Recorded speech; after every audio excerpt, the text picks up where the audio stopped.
Cittadine e cittadini del nostro Friuli Venezia Giulia, un cordiale saluto dal Fogolar Politic,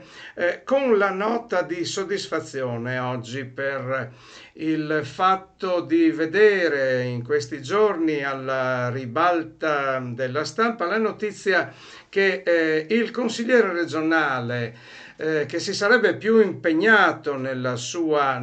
attività politico-amministrativa, risulterebbe essere il professor Furio Onsel, nostro carissimo ex sindaco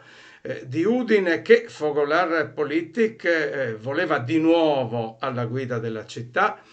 ma avrebbe visto volentieri anche alla guida del Friuli Venezia Giulia come leader civico dal bel nome mitteleuropeo, leader civico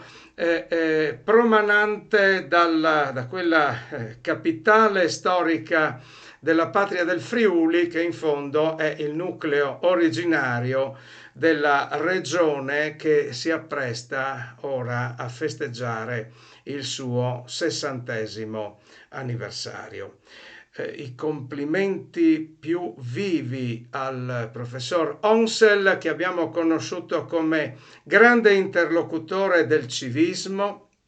abbiamo conosciuto come rappresentante pubblico attento e rispettoso nei confronti della cittadinanza attiva, cosa non comune, per nulla comune in quella che è la nostra classe politica, e questo dovrebbe fare la differenza, forse, chissà. Complimenti professore.